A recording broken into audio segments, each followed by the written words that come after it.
constructed, of course, we built from the scratch the warrior school, Gundiji school, we built from the scratch. We were first faced with the challenge of purchasing that land, We wanted to own the land, and at the point we had a nod, we paid. So the children of the owner came back and like, no, we were not selling. We've gone halfway, like 60% constructed, and the children just came from Lagos, no way, and they were ready to destruct everything we built, So that held us for almost a week, going to police station, going to the Obas, appealing to them. So until we were made to do an undertaking that we were not going to buy, we were just going to be there for a couple of months to shoot, It was a major challenge. In fact, it was very demoralizing, So eventually we got there, and so we built and we were ready to film, like 95% completed the construction. Then a heavy rainfall and destroyed everything we built. And of course, we had to start again from the beginning. It was a lot on the art director to be applied, and of course, it was a lot on my pockets as well. Constructing that kind of edifice you saw in the film, But to God be the glory. Here we are today. All those challenges were real. We conquered all those challenges, and then eventually it is victory. I knew Jagunjagun would be a blockbuster, but I never knew it was going to be as much as this. I got hairy when I got a message from Netflix and calling me Mr. Worldwide. I was really touched that could this be a Yoruba film? Doing this. I got several calls from eminent people, from scholars, reviews upon reviews. At the point, I had an automated response of thank you, God bless you, my phone. It was overwhelming. And at the same time, I became scared. What next? Is it going to be bigger than Jagunjagun? I was so confident I was going to beat King of Thieves. Like I told you, I had this idea of Jagunjagun before King of Thieves, so I was confident that I was going to beat King of Thieves. But now I don't know.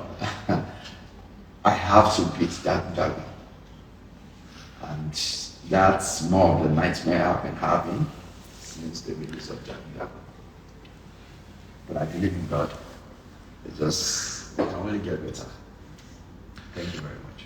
The story of Jagunjagun is simply the youth and the environment of Nigeria. I'll still tell you categorically that I'm a youth in Nigeria, and I felt the pulse of what happened between the youth and the government. So I felt, okay, I should pass it. I was seeing it from a different perspective. I was seeing it that we youth have a lot to do. We have a major role to play in the society. So I was seeing it from that perspective, and I wanted to pass that message in an extremely unique way, and doubling the fact that I want to showcase the beauty of Yoruba culture to the world. So that's what actually inspired the storyline of Jagunjagun. I had a social message to pass across to the youths, and I intended to do it in a cultural way. That's it. I've been acting for over 30 years, and most times in the creative world, you even learn on the job, So, and I know that I'm a versatile actor, and I just think I need to show the world my versatility. I've done that in several projects, but I just feel I should. As a producer, I could have given that role to someone else, In fact, I felt at the point when I was conceiving the idea, I was thinking I was going to play Lateef Adedimeji's role, you know. Yeah. So, and we had a lot of arguments for and against, you know, and I saw reasons why I shouldn't play that role, you know. Okay, so playing Oguntiji in Jagunjagun for me, it's just displaying my craft. Of course, I analyze the character, very wicked character, very wicked, and a lot, you know. And if you observe all through the movie, Ogunjiji just smiled once. You can begin to wonder if he's got emotions at all, you know. And I used to know of one man down our village there's that presumption that the man has a lot of chance, you know. And the man is not always straight. You know, he shakes his neck like that. And I asked one of his sons that, please daddy, mind you, and you say, pardon. That means too much of charms disturbs him. So the demons in him controls him, you know. And that's why you see Ogunjiji is seeing, without being there, he's seeing everything that is happening in a school, you know. So I remember that, and he feels that, and that's I always shakes his neck like that, you know. So I picked that, and I also picked the fact that okay, Femi Adedayo has a very subtle voice, kind of unique voice. Some ladies even call it sexy voice. So obviously, Ogunjiji will not have that kind of a voice. You know. I intended to pick up a particular voice from another person, did, and that was why I was able to cover you know, change the voice, you know, and of course with the help of the makeup, it looked very flexible, you know, and I was happy to look at Ogunjiji's motive is basically to get rid of Botija, right? Ogunjiji never believed he can actually win that war, you know. Unfortunately, Ogunjiji does not even know that it was a celebration day for them at Iluaje. Alright? And I have a belief that in Yoruba land there are some people that are just referred to as Akonda. Akonda simply means specially created human beings by God. No matter what you do to them, they will escape through. You know, so that is the kind of person Botija is. Alright?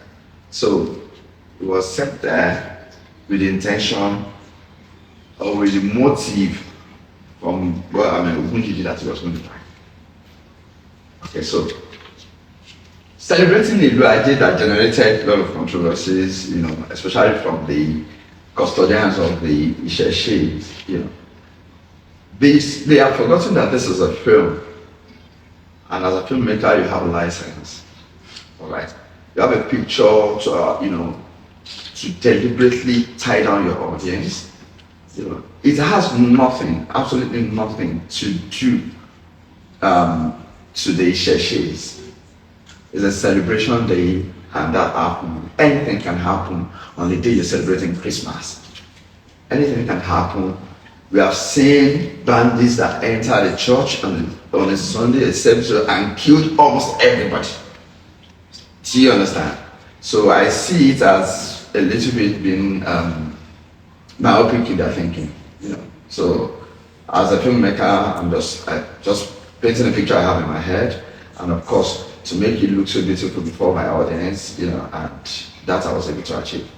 You know, I'm a custodian of Yoruba culture, a promoter of Yoruba culture.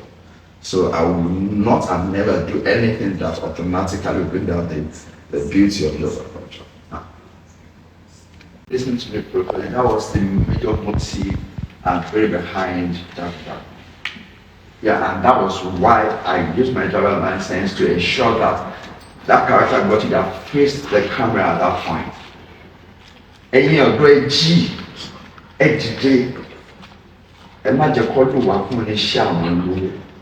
You understand? Okay, you're saying we have bad leaders. You're saying, okay, there's riots here and there are some good laws that are coming to do. Even if you have a peaceful protest, some people will come. All those that are coming to disrupt the protest are youths.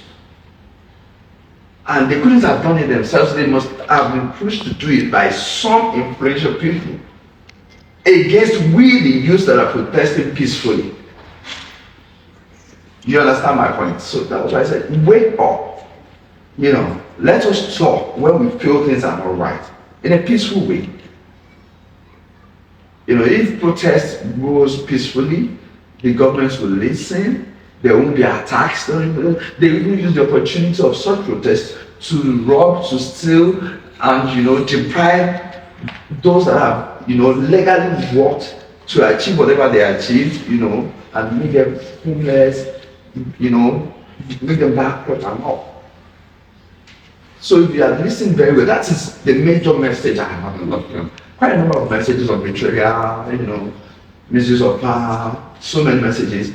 But that, if you look at that particular message, that was the only message that was passed straight into the candle. Okay, so it's very important for me, and that's why I said it takes some time. Okay. How much do you use to shoot the film All right, okay. The Jagunjagun is a multi-million-dollar project. I cannot be precise about the exact amount that was used in shooting or producing Jagunjagun, but quite a number of millions went into it, and you can see that. Yeah. Okay. One more question. Okay. Well, on behalf of myself, sir, I would like to ask. Okay. Like I said, when I was talking, I said I had a reservation. My interpretation to that particular scene. Yeah. Like I do that on Facebook. On basically many people that review of that saying that what is the current situation of what is the economic situation we have right now in our country, Nigeria? The economy has been brought down by some of the cabals, some of the people, and that is our origin. It has been attacked by these influential people, these bad leaders we are talking about. And that is the interpretation I gave to that scene. That a bad leader actually, because he wants to bring somebody down, instructed that person to go and attack a village. He knows that it's a taboo to attack Luaji, and he did that successfully. Just because that person also has a mission to also get to another level in life. So that is my own interpretation to that scene. And your interpretation, not my own intention. Exactly. Not my own intention exactly. But it's okay. You have so many interpretations. So I've seen reviews that have even taken me to what I did not actually have in my head when I was putting out the story. Okay. My last question. Sorry. So many people have been asking this question that we only saw the Lord Tepsis himself, Ibrahim Chatta, at the tail end of the movie. Should we be expecting a part 2, or there is something different we are missing out that we have not been told? Can you just tell us what these are? What inspires Ibrahim Chatta, or what we should be looking forward to? I don't know. Fingers crossed. But I just feel so many people wants to see more, So I don't know.